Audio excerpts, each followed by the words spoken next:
61 goals in a single season, a number for the immortals. But ask Reggie Leach about that glory, and he'll tell you the brutal truth. He doesn't remember. He confesses he wasn't celebrating. He was skating through a fog, often still drunk from the night before, just to find the courage to step onto the ice. To the world, he was the Riverton Rifle, a hero breaking barriers. In reality, he was a terrified man using alcohol as a shield against systemic racism and a self-hatred that ate him alive. Born in 1950 into the harsh landscape of Riverton, Reggie grew up as an orphan with living parents. Raised in destitution by his grandparents after his biological parents moved on, he carried a primal wound of abandonment. Being of mixed heritage in a segregated Canada meant he belonged nowhere. He was a target for racism, branded a half-breed, and a prisoner of his own shame. While the ice gave him a fleeting sense of worth, it couldn't cure the deep-seated belief that he was less than. To silence the racial slurs ringing in his ears and the pain of rejection, he eventually found the only thing that made him feel bulletproof: alcohol. It started innocently, or as innocently as a tragedy can begin. In a town like Riverton, drinking wasn't a hobby. It was a culture. It was how men dealt with the biting cold, the chronic unemployment, and the crushing boredom. For the indigenous community battered by decades of colonial trauma, the shadow of residential schools, and systemic abuse, alcohol was often the only available anesthetic. Reggie saw it everywhere. He saw how the hard, angry edges of life seemed to soften after a few drinks. He saw the laughter that came from the bottle, a loud, raucous laughter that seemed to drown out the harsh prairie wind. He took his first drink as a young teenager, and the reaction was immediate and profound. It wasn't about the taste. He didn't care about the flavor of the cheap beer or the burning rye whiskey. It was about the feeling. He later described it as a magical switch flipping in his brain. One moment, he was Reggie, the anxious, shy, ashamed kid who didn't fit in anywhere. He took a drink, and the anxiety evaporated like mist. The shame dissolved. He felt 10 feet tall. He felt bulletproof. He felt for the first time in his life like he belonged in his own skin. Most people drink to socialize. Reggie Leach drank to survive. By the time he was a teenager, dominating local leagues with a ferocity that frightened older men, the pattern was set. Hockey provided the physical ticket out of poverty, but alcohol provided the psychological armor required to survive the journey. Even as he moved north to play junior hockey for the Flin Flon Bombers, a rough mining town where toughness was the only currency, the racism intensified. Opposing crowds threw garbage on the ice. Players whispered horrific insults about his heritage during face-offs. Reggie found that the only way to deal with the rage was to drown it. He created a persona, the party guy, to hide the scared boy from Riverton. His teammates loved it. In the toxic culture of that era, being able to drink until 3 a.m. and play the next day was a badge of honor. Nobody looked at the teenager passing out in the back of the bus and thought he needs help. They thought he's tough. They didn't see that the bottle was a pacifier for a child who had never been soothed. This is the birth of the functional alcoholic. Reggie discovered a dangerous physiological fact about himself. He had a high tolerance. He could drink until 3 a.m., wake up at 8 a.m., shake off the tremors, drink a coffee, and then go out and score 3 goals that night. The success on the ice masked the rot off the ice. Because the puck kept going in the net, nobody asked questions. The coaches looked the other way. The scouts looked the only way that mattered, at the stat sheet. But inside, the dependency was hardening. He needed the alcohol to sleep, to silence the replays of racial slurs in his head. He needed it to wake up. He was developing a relationship with the bottle that was more intimate and reliable than any relationship he had with a human being. Humans left. Humans judged. Humans called him names. The bottle never left. The bottle never judged. The bottle just gave warmth until it took everything else. As he moved closer to the NHL, the pressure mounted. In 1970, he was drafted 3rd overall by the Boston Bruins, a team filled with legends like Bobby Orr and Phil Esposito. The transition was violent. One day he was in the boreal forest of Flin Flon. The next, he was in Boston, expected to perform alongside legends like Bobby Orr. The cultural shock alone was enough to fracture his psyche. Reggie arrived in the big leagues and he felt like a complete imposter. He walked into the locker room and saw men in expensive tailored suits, men with confidence, men who move through the world with the ease of those who belong. He looked in the mirror and saw the poor kid from Riverton with newspaper stuffing his skates. He was terrified that at any moment someone would tap him on the shoulder, point to the door and say, "You don't belong here. Go back to the reservation." To combat this imposter syndrome, Reggie turned up the volume on his drinking. In Boston, he wasn't a star. He was a rookie fighting for ice time on a roster stacked with talent. The stress was suffocating. He drank to numb the fear of failure. He drank to fit in with the veterans who frequented the bars of Boston. But in the NHL, the stakes were higher. In Flin Flon, you could be hungover and still be better than everyone else. In the NHL, a split second of hesitation meant you were crushed against the boards by a 200-pound defenseman. Reggie's time in Boston was a blur of frustration. He had the talent. Everyone could see the velocity of his shot, but he didn't have the discipline. He couldn't focus. He was inconsistent. The Bruins, impatient with his development and unaware of the depth of his personal struggles, traded him to the California Golden Seals. The trade to California should have been a wake-up call. Instead, it was permission to self-destruct. The Golden Seals, based in Oakland, were arguably the worst team in the league. They were a dysfunction masquerading as a professional sports franchise. For many players, being sent there was purgatory. For Reggie, it was a playground without supervision. California in the early 1970s was a world away from the frozen oppression of Manitoba. The sun, the beaches, the endless nightlife, it was seductive. Playing for a losing team meant there was no pressure to win championships. The accountability vanished. The media spotlight was dim. Nobody cared if you stayed out all night as long as you showed up for the game. It was in California that the drinking shifted from a coping mechanism to a lifestyle. He was playing hockey, yes, but he was living for the night. He was the rifle on the ice, but he was becoming a loaded gun off of it, pointed directly at his own temple. He was surrounded by enablers, hangers-on, and people who were happy to buy a drink for an NHL player, regardless of how much his hands shook the next morning. His salary had increased, which only meant he could afford better liquor and more of it. He bought rounds for the bar to buy friendship. He bought laughter, but he was buying it on credit and the bill was coming due. During these years, the physiological grip of addiction tightened. The mornings became harder.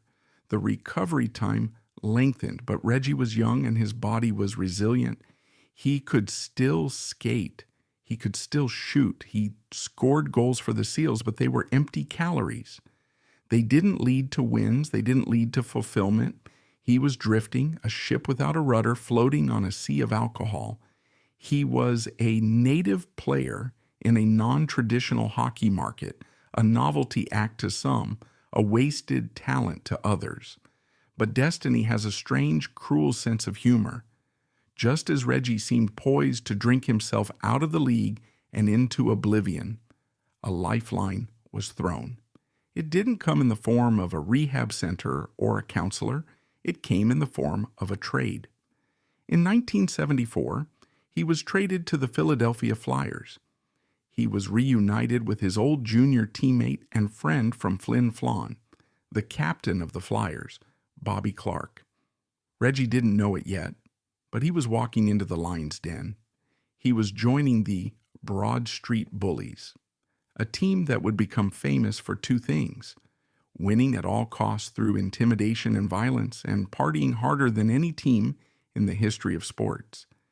He was stepping onto a stage that would bring him the greatest glory of his life and the darkest despair of his soul. The trap was set. The stage was lit. And Reggie Leach, bottle in hand, was about to step into the spotlight of Philadelphia. The culture of the Philadelphia Flyers in the mid-70s was a perfect storm for a man like Reggie. It was a hyper-masculine environment where pain was ignored and vulnerability was mocked. The team was a brotherhood, a tribe. For the first time since leaving Riverton, Reggie felt he had found a family. But the initiation rite of this family was alcohol. The team bonded in bars. They celebrated wins with cases of beer and mourned losses with bottles of whiskey. In this environment, Reggie's heavy drinking wasn't seen as an anomaly. It was seen as fitting in. He wasn't the outlier. He was the norm. This normalized his addiction. How could he have a problem if the captain was drinking with him? How could he be an alcoholic if they were winning Stanley Cups? The success of the team became the ultimate mask for his personal failure.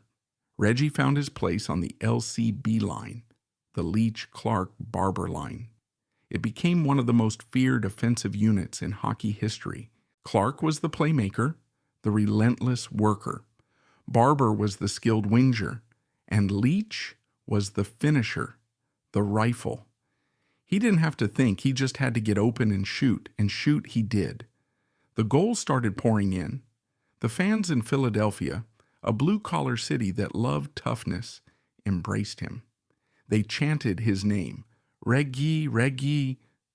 For a boy who had grown up with racial slurs ringing in his ears, this adulation was intoxicating. It was a drug more powerful than alcohol, but it was also dangerous. The higher the pedestal, the harder the fall. Reggie began to believe that the alcohol was part of the formula. He convinced himself that he needed the edge it gave him. He started drinking not just after games, but to prepare for them. The pre-game anxiety, the fear of letting down the tribe, the shadow of his own insecurity, it all required a dose of liquid courage. He would hide beers in the bathroom stalls. He would sneak drinks when the coaches weren't looking. He was functioning, yes, but he was functioning on borrowed time. His liver was processing toxins while his muscles were firing slap shots. He was a medical marvel of self-abuse. And then came the 1975 to 76 season. This was the year that would define him. This was the year he would touch the sun. He scored 61 goals in the regular season. Only one other player in history had scored more at that time. He was unstoppable. He was a force of nature. But as the goals mounted, so did the consumption. He wasn't playing hockey. He was running a race against his own demons, trying to score enough goals to silence the voice that told him he was worthless. The tragedy of 1976 is not that he lost the Stanley Cup final. The tragedy is that he doesn't remember winning the Conn Smythe Trophy. He was voted the most valuable player of the playoffs, the only skater in history to win it from the losing team. It was the pinnacle of individual achievement. But if you ask him about the ceremony, about the feeling of the trophy in his hands, there is a blank space. The alcohol had begun to steal his hard drive. It was erasing the files of his life as they were being written. He was a hero to millions, but a stranger to himself. He went home to a house filled with tension. His wife saw what the fans didn't. She saw the man who stumbled in at 4 a.m. She saw the father who was irritable and distant with his children. The money was rolling in, but it was rolling out just as fast, spent on tabs, cars, and gifts for friends who only liked Reggie when he was buying. The cracks were starting to show in the foundation. The functional part of functional alcoholic was beginning to wear thin. The reflexes were a millisecond slower. The recovery took a day longer. The patience of the organization was being tested, but Reggie couldn't stop. He didn't know how to stop. To stop drinking would be to face the reality of who he was, a scared boy from Riverton who believed he was unlovable, and that was a reality too terrifying to confront. So he poured another drink, and he stepped back onto the ice, a gladiator fighting a war he was destined to lose. The summer of 1976 should have been a summer of celebration. It should have been parades and endorsements. Instead, it was a summer of oblivion. Reggie returned to his pattern of self-destruction with renewed vigor. The pressure to repeat the feat of 61 goals was now an anvil around his neck. He had set a standard he could only maintain while intoxicated. He had convinced himself that the alcohol was the secret ingredient.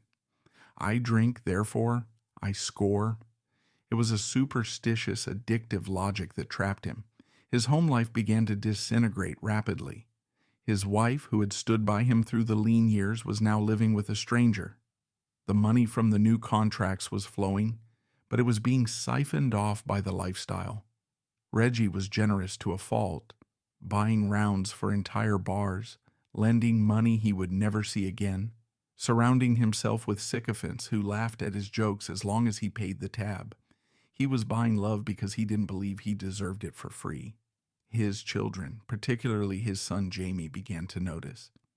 Children are observant witnesses.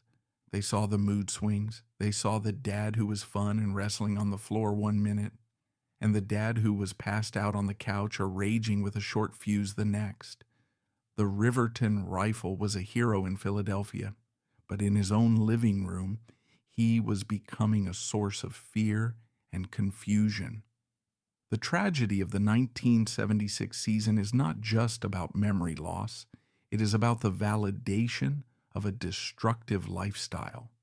Because he won the Conn Smythe, because he scored 61 goals, the Flyers organization looked the other way. The NHL looked the other way. The results justified the means. If being a drunk got you 60 goals, then be a drunk. Nobody intervened. Nobody pulled him aside and said, "Reggie, you're killing yourself." They just kept filling the ice buckets with beer and patting him on the back. This enabled the addiction to dig its roots deeper, wrapping around his central nervous system, becoming inextricable from his identity. He wasn't just Reggie Leach, the hockey player, anymore. He was Reggie Leach, the party animal, the good time Charlie, the man who could burn the candle at both ends and still light the lamp. But the biology of the human body is unforgiving. You cannot cheat the bill forever. The liver, the kidneys, the brain, they keep a scorecard more accurate than any NHL statistician. As the 1970s wound down, the functional phase of his alcoholism began to end. The Riverton Rifle was starting to miss fire. The reflexes that allowed him to tip pucks out of midair began to dull. The explosive skating stride began to lose its pop. The decline didn't happen overnight. It was a slow, painful erosion. The goals dropped from 61 to 32, then to 24. The whispers in the press box grew louder. Leach has lost a step. Leach looks tired. Leach isn't the same. They criticized his conditioning, his effort, his focus, but they rarely named the true culprit. They didn't call it alcoholism. They called it a slump. But Reggie knew. Deep down, in the rare moments of sobriety between the hangover and the first drink of the day, he knew. The magic was fading. The shield he had built to protect himself from the world was becoming a cage. And the key to that cage was at the bottom of a bottle he couldn't stop emptying. The 1976 season stands as a monument to human potential and human frailty. It is a record set by a ghost. It proves that a man can conquer the external world while his internal world is in flames. It is the most impressive and the most heartbreaking single-season performance in the history of the sport. Because for Reggie Leach, the greatest year of his life is a year he never truly lived. Gravity is the most patient force in the universe. You can defy it for a while. You can jump, you can fly, you can skate faster than the wind, and you can score 61 goals in a single winter to pretend that the laws of physics and biology do not apply to you. But eventually, gravity always collects its debt. For Reggie Leach, the years following his legendary 1976 campaign were a slow, agonizing demonstration of this universal truth. The magic potion that had given him superpowers, the alcohol that numbed his fear, loosened his wrists, and quieted the screaming in his mind, began to curdle into poison. The shield that he had forged to protect himself from a hostile world began to rust, becoming a heavy iron cage that crushed him under its weight.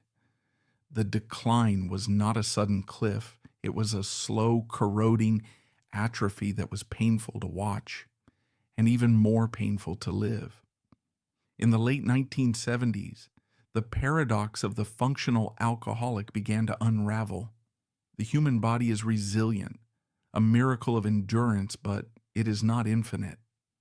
Years of heavy industrial-scale drinking had begun to rewire Reggie's central nervous system. The synapses that fired to make him the quickest draw in the league, the neural pathways that allowed him to see a passing lane before it opened, began to misfire. The milliseconds that separate a goal from a save or a clean hit from a career-ending concussion began to slip away like sand through shaking fingers. Mornings became the enemy. In his prime, he could wake up, shake off the fog, and be ready for practice. Now waking up was a violent physical trauma. The tremors in his hands were no longer subtle vibrations. They were earthquakes that made holding a coffee cup impossible without two hands. The nausea was a constant companion, a sick, rolling feeling in the gut that signaled the body's desperate need for the very toxin that was killing it. The recovery time from a night of heavy drinking stretched from hours into days. The pregame beer, which once acted as a stimulant that sharpened his focus, now just made him heavy, sluggish, and slow. The ice, which had always felt like his sanctuary, his church, began to feel like quicksand. He was skating in mud. The puck, which used to look like a beach ball to him, now looked like a marble moving at the speed of light. The statistics tell the cold mathematical story of the collapse. From the stratospheric height of 61 goals, he dropped to 32, then to 24. For an average NHL player, these are respectable numbers. Careers are built on such numbers. But for the Riverton Rifle, for the man who had touched the sun, they were evidence of a catastrophic malfunction. But the numbers on the page could not capture the humiliation in the air. The whispers in the locker room stopped being good-natured jokes about Reggie having a good time and turned into an awkward, heavy silence. Coaches stopped looking the other way. When you are scoring 60 goals, your vices are character quirks. When you are scoring 20, your vices are a cancer. This is where the insidious, shape-shifting nature of racism reemerged to twist the knife. When Reggie was on top, the media and the fans conveniently forgot his heritage or used it as a token of exoticism. He was the noble warrior, the exciting outlier. But as soon as he stumbled, the old, ugly stereotypes were waiting in the shadows, ready to pounce. The narrative shifted overnight. He was no longer the superstar sniper. He was the lazy Indian. He was the drunk native who couldn't handle success. The stereotype come to life. The prejudice that had been simmering under the surface of his success boiled over, scalding him.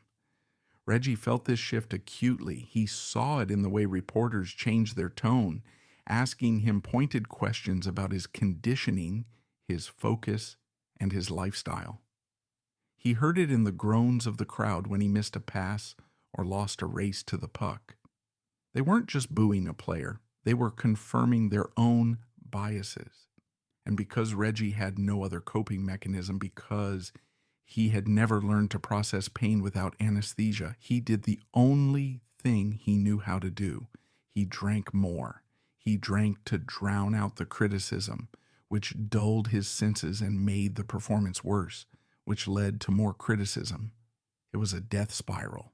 He was trapped in a centrifugal force of self-destruction. The brotherhood of the Philadelphia Flyers, once his greatest source of strength and his surrogate family, began to dissolve around him. The team was evolving. The era of the Broad Street Bullies, that gang of ruthlessly violent, hard-partying pirates, was ending. The league was changing, becoming faster, more skilled, and more professional. Management was looking to get younger and cleaner. Reggie Leach, with his heavy contract, his aging legs, and his heavier lifestyle, was becoming a liability. The enablers who had once lined up to buy him drinks were now distancing themselves, afraid that his failure was contagious.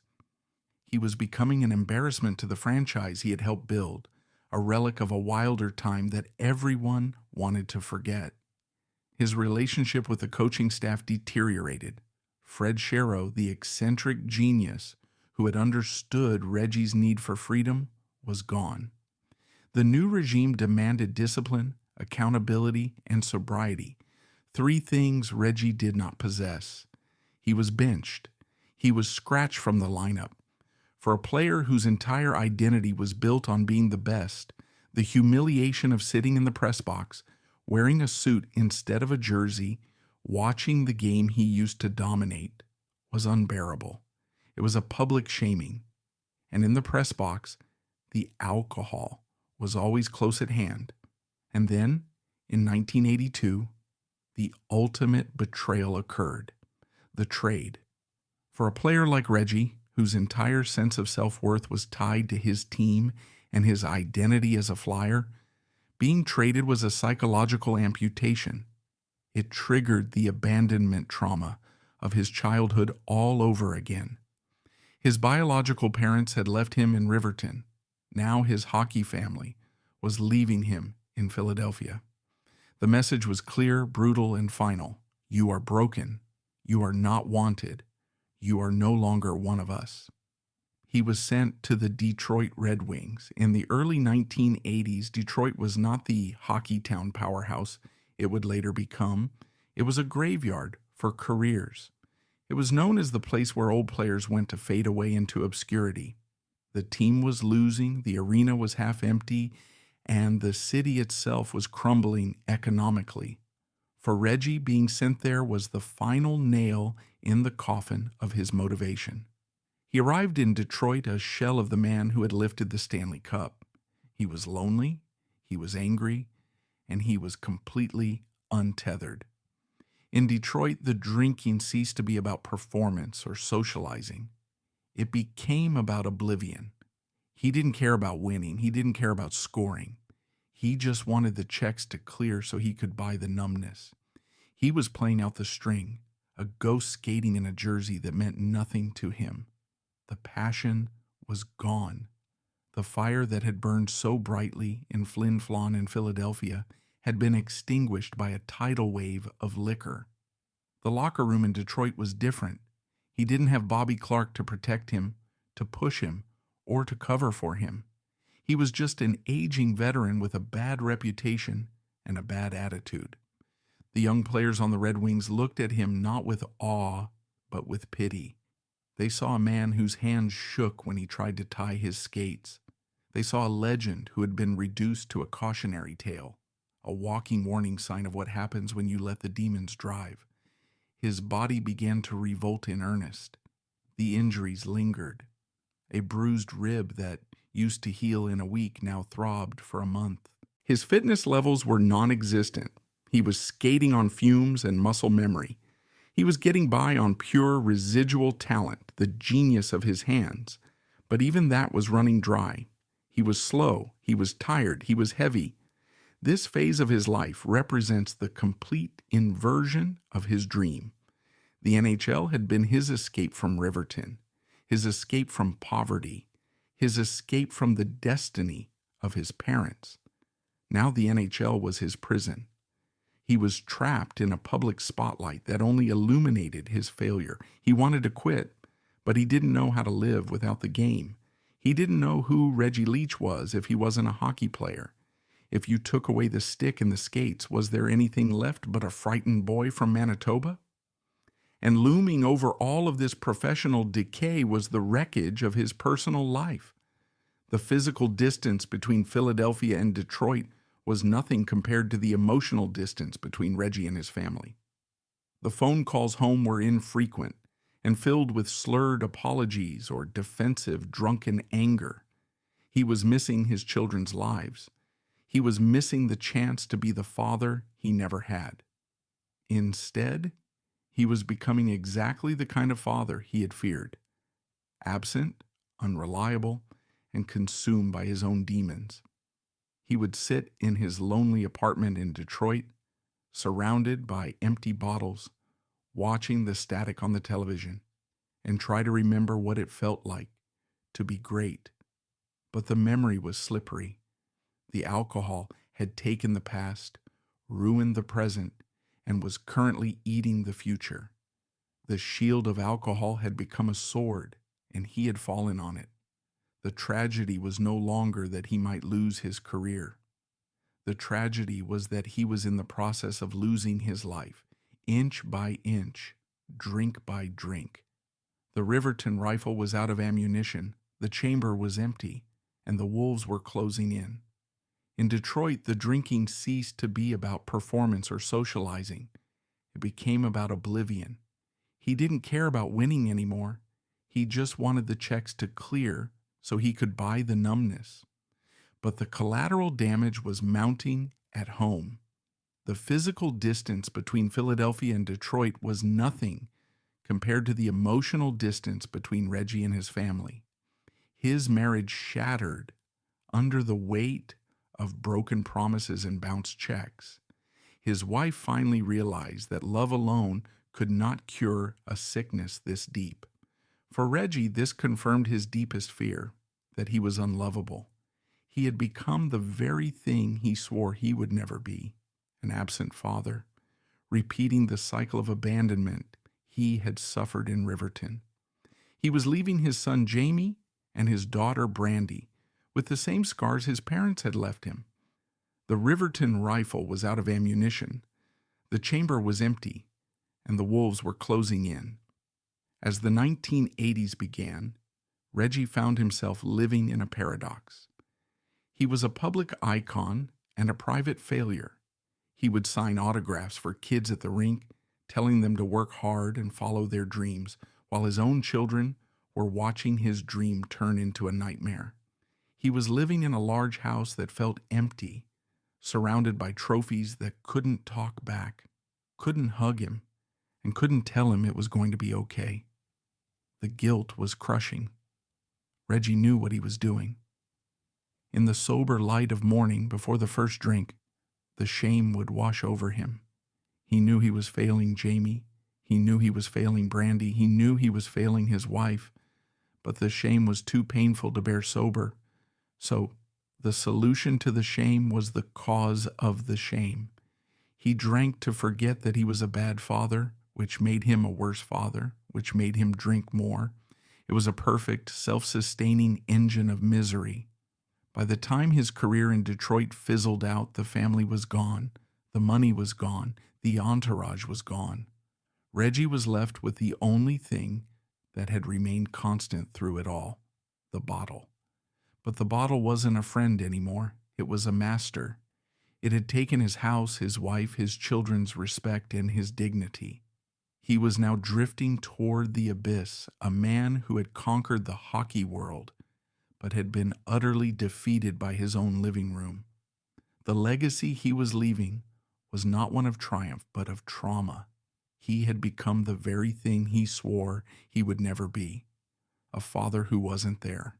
And that realization, more than any missed goal or lost game, was the thing that was slowly tearing him apart from the inside out. Retirement stripped him of his last defense. For Reggie Leach, the end of his hockey career in 1983 wasn't just a death. It was a descent into a quiet, suffocating hell. When the skates were hung up for the final time, the structure that had held his chaotic life together collapsed completely. There were no more practices to force him out of bed. There were no more games to sober up for. There were no more teammates to hide behind. There was only Reggie, a 24-hour day, and an unquenchable thirst. The silence was the loudest thing he had ever heard. For 15 years, his life had been defined by the roar of the crowd, the sound of the siren, the scrape of steel on ice. Now, the only sound was the hum of a refrigerator in a lonely room and the clink of glass against glass.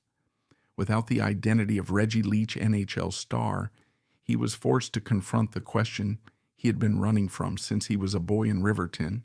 Who are you? And the answer terrified him. Without the jersey, he felt like nothing.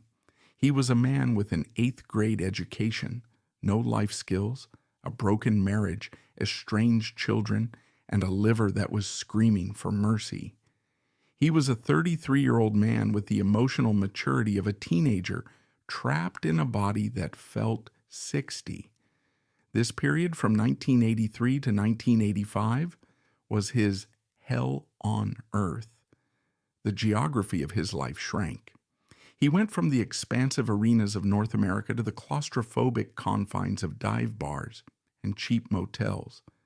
The circle of friends evaporated. The sycophants who used to laugh at his jokes were gone, chasing the next rising star. The only people left were the other drunks, the ones who didn't care who he used to be, as long as he paid for the next round. He drifted. He returned to the amateur leagues, playing senior hockey just to keep some money coming in. But it was a humiliating pantomime of his former glory. He was the main attraction in small-town rinks, a circus animal trotted out to shoot the puck for a few $100s, only to drink it away immediately after the game. Fans would come to see the legend, and they would leave pitying the wreck. They saw a bloated, red-faced man who skated with heavy legs, a man who looked like he was wearing a Reggie Leach costume. It was during these years that the denial finally began to crack. You can lie to the press, you can lie to your wife, you can lie to your coach, but eventually you cannot lie to the face in the mirror. The rock bottom for Reggie Leach wasn't a single dramatic event, like a car crash or an arrest. It was a moment of absolute crushing spiritual exhaustion. It happened in 1985. He found himself in a treatment center, the Betty Ford Center in California, or perhaps a similar facility. The geography matters less than the internal landscape. He had tried to quit before. He had made half-hearted promises. But this time was different because he had run out of road. He remembers standing in front of a mirror in a bathroom. The harsh fluorescent light was unforgiving. He looked at his reflection, really looked at it. He didn't see the Conn Smythe winner. He didn't see the Riverton Rifle. He saw a man who was dying. The eyes were yellowed and bloodshot, swimming in a pool of regret. The face was puffy, the skin gray and slack. But it was what he saw behind the eyes that broke him. He saw his father. He saw the very thing he had spent his life running from. He realized with a jolt of nausea that he had become the stereotype.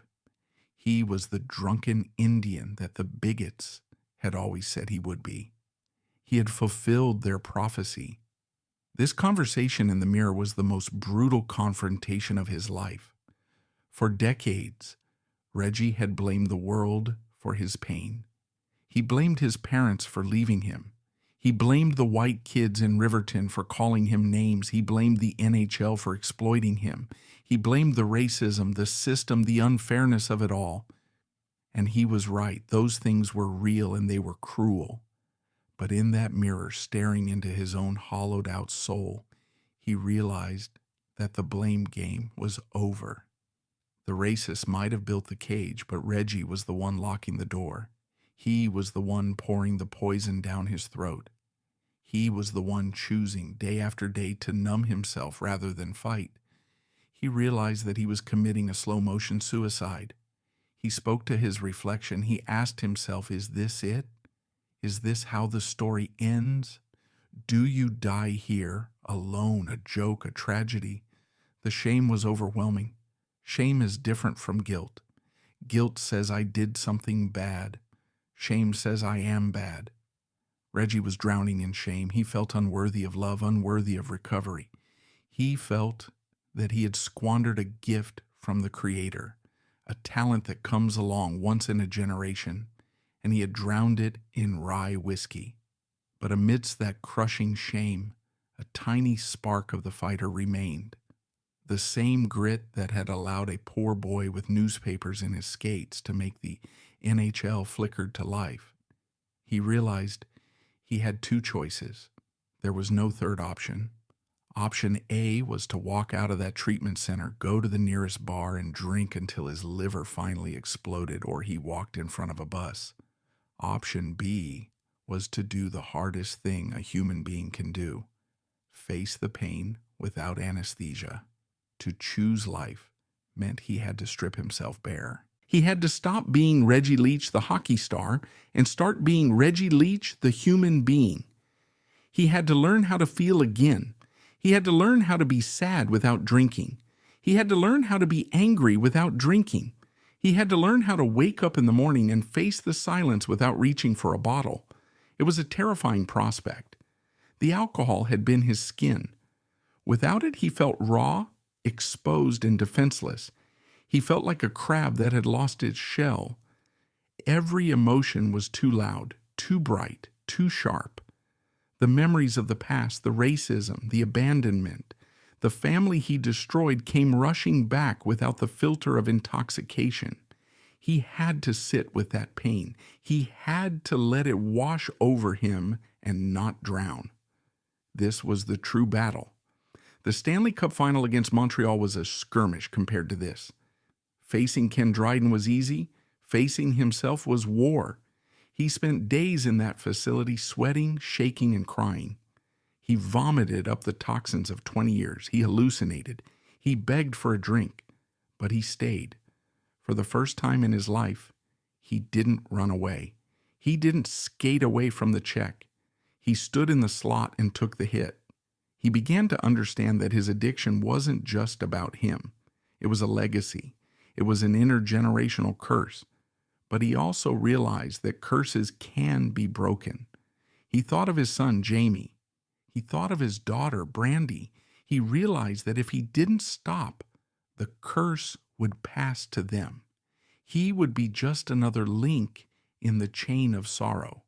He had to stop not just for himself, but to save his children from becoming him.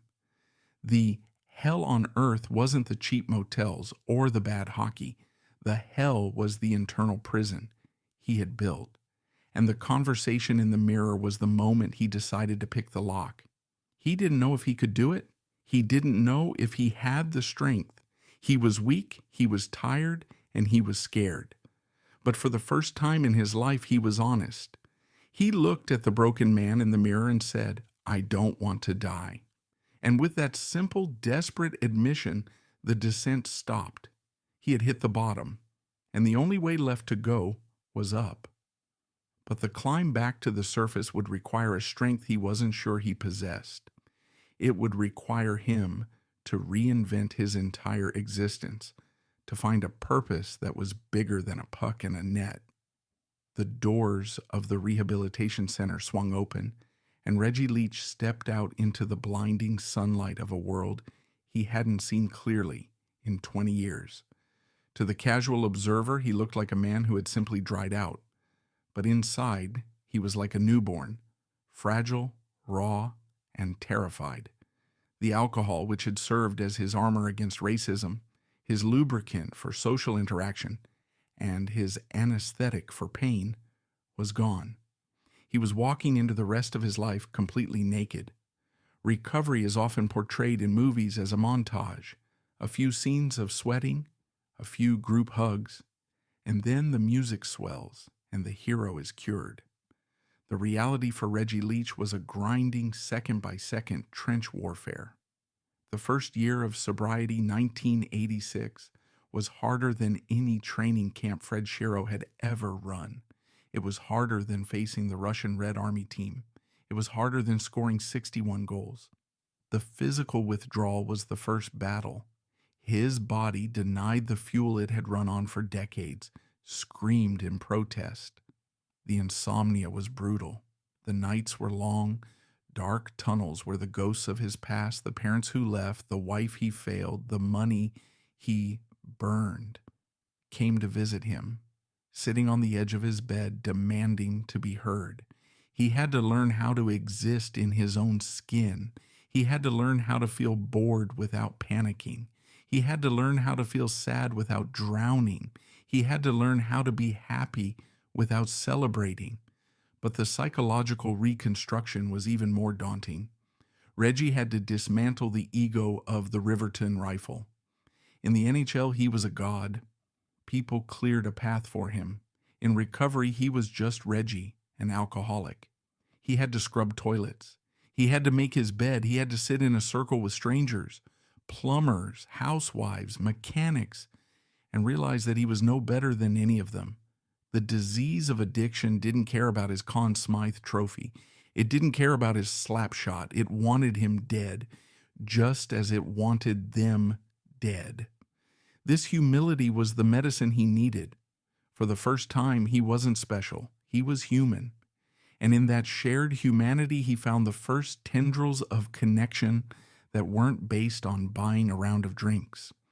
The cornerstone of his rebirth was the concept of amends. It is one thing to stop drinking. It is another to clean up the wreckage you left behind. The phone felt like it weighed 1,000 pounds. He had to call the people he had hurt. He had to call his ex-wife. He had to listen to her anger, her disappointment, and her pain. And he couldn't defend himself. He couldn't say, "But I was a star." He had to say, "I was wrong. I am sorry." But the most critical reparation was with his children, particularly his son Jamie. Jamie Leach was now a young man, a talented hockey player in his own right, following in his father's giant, erratic footsteps.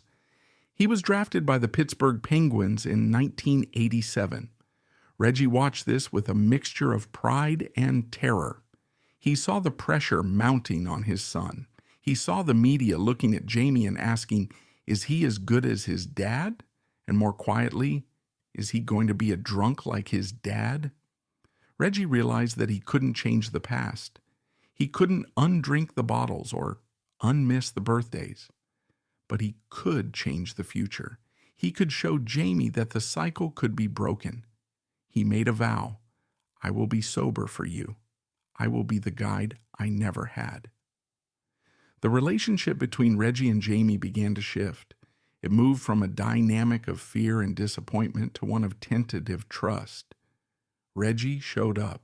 That was the revolutionary act. He showed up to games and he was sober. He looked Jamie in the eye and his pupils weren't dilated. He offered advice not as a drunken has-been, but as a father who had walked through fire and wanted to keep his son from getting burned. He told Jamie the truth. He told him about the fear. He told him about the racism and how the alcohol didn't fix it. It only magnified it. He became a living lesson. When Jamie eventually made the NHL, winning Stanley Cups with the Penguins in the early 90s, Reggie was there. He wasn't the center of attention. He was in the stands, a quiet, sober father, weeping tears of gratitude that his son had achieved the dream without inheriting the nightmare. But Reggie's rebirth required a purpose beyond his family. He needed to find a reason to get out of bed that was bigger than his own survival. He found it in the unlikeliest of places, his own shame. For years, Reggie had hidden his indigenous heritage when it was convenient, or worn it as a costume when it was expected. But in sobriety, he began to reconnect with his roots, not as a source of pain, but as a source of strength. He returned to the teachings he had ignored as a boy. He realized that the 7 grandfather teachings, wisdom, love, respect, bravery, honesty, humility, and truth, were the exact antidote to his addiction. He began to speak.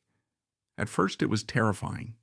He would stand in front of small groups in community centers or basements, his hands shaking not from withdrawal but from vulnerability.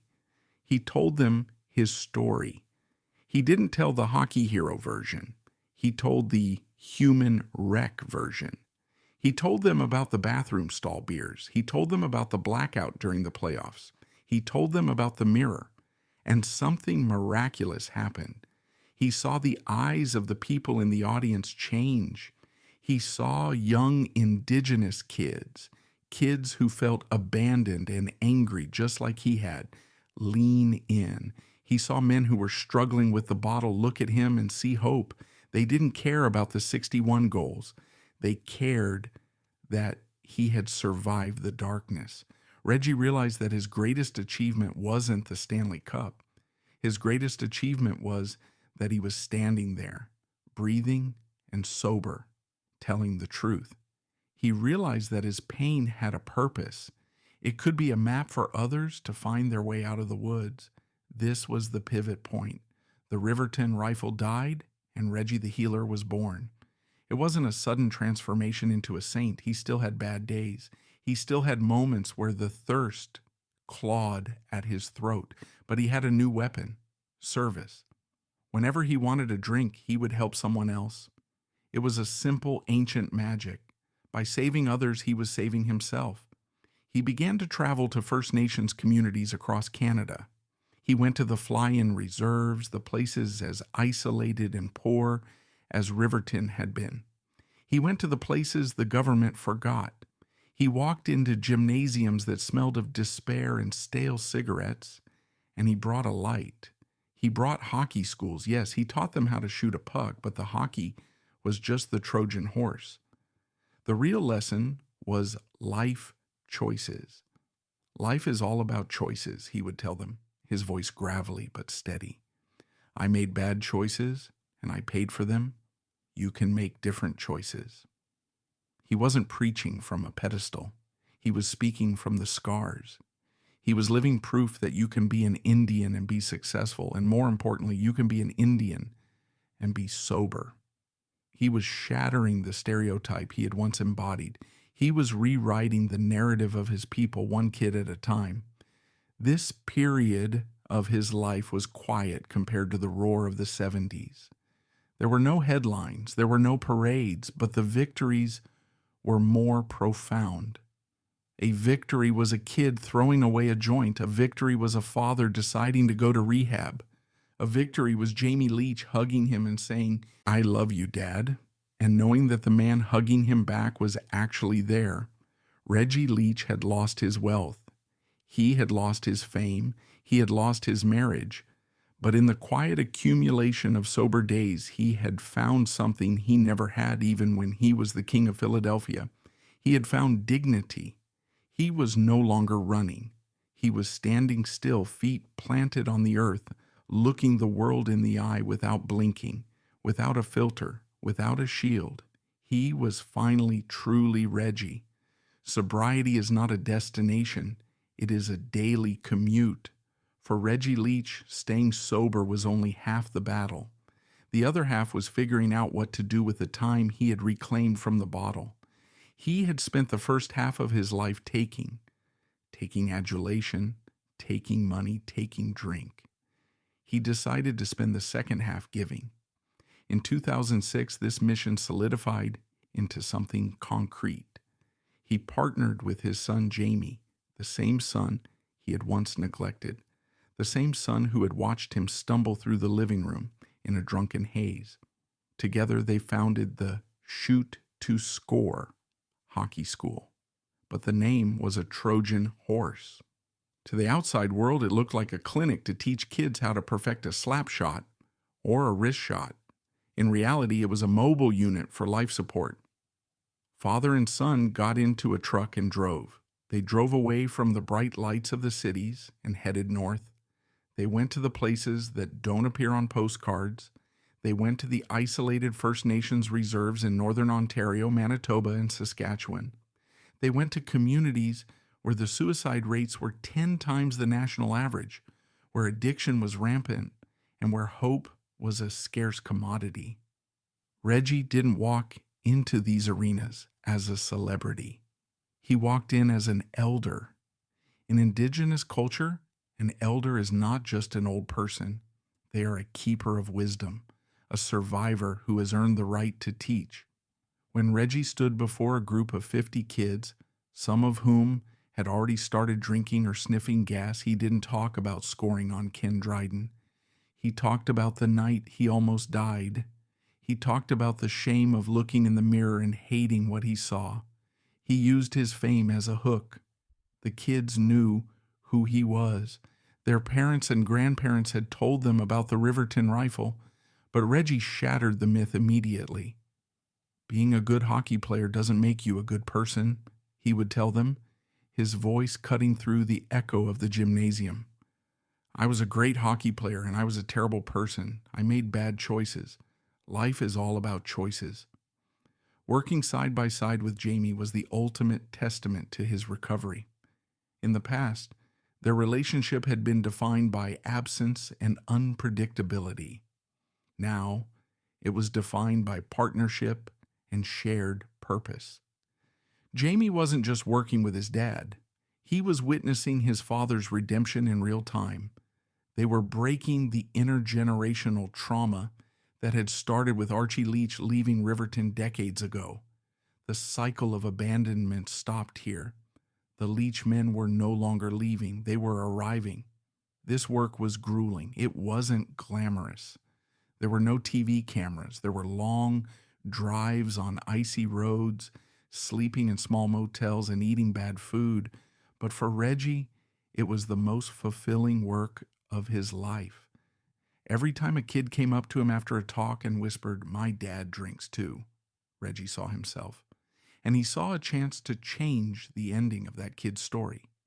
He preached the circle of courage, belonging, mastery, independence, and generosity. He told them that alcohol was a thief that would steal all four. He told them that being indigenous was a superpower, not a handicap. He told them that they came from a lineage of warriors, not victims. In 2019, the nation that had once marginalized him called him back. This time, it wasn't to trade him or to criticize his conditioning. It was to honor him. Reggie Leach was named a member of the Order of Canada. It is one of the highest civilian honors in the country, reserved for those who have made extraordinary contributions to the nation. Contrast this moment with the Conn Smythe Trophy presentation in 1976. In 1976, he was young, he was on top of the hockey world, and he was numb. He stood on the ice in Philadelphia, holding the MVP trophy, and felt nothing but the urge for the next beer. His eyes were empty. His soul was vacant. In 2019, standing in Rideau Hall to receive the Order of Canada, Reggie Leach was an old man. His hair was gray, his knees hurt, but his eyes were clear. He was sober. He felt the weight of the medal pinned to his chest. He looked out into the audience and saw his family, his wife Dawn, his children, his grandchildren. He saw Jamie smiling back at him, and he remembered. He remembered every second of it. He wasn't being honored for the 61 goals. He was being honored for the work he did after the cheering stopped. He was being honored for saving lives. The citation didn't just list his statistics, it listed his humanity. It recognized that he had climbed out of the grave of addiction and built a ladder for others to follow him. The nation that once marginalized him finally honored him in 2019. Reggie Leach was named a member of the Order of Canada. Standing in Rideau Hall, an old man with gray hair and clear eyes, He felt the weight of the medal. He looked out into the audience and saw his family, his wife Dawn, his children, his grandchildren. He saw Jamie smiling back at him. He wasn't being honored for the 61 goals. He was being honored for saving lives. Today, the ice in Riverton freezes the same way it did 70 years ago. The wind still howls across Lake Winnipeg. But the boy who used to skate on that ice with magazines strapped to his shins is gone. In his place stands a man who carries the weight of 2 lifetimes. One life was loud, fast, and soaked in rye. The other is quiet, slow, and clear. The miracle of Reggie Leach is not that he scored 61 goals while fighting addiction. The miracle is that he stopped drinking while he was still alive. He conquered the NHL, yes, but his true championship was fought in the dark against his own biology and trauma, and he won. The Riverton Rifle has finally stopped running. He is home.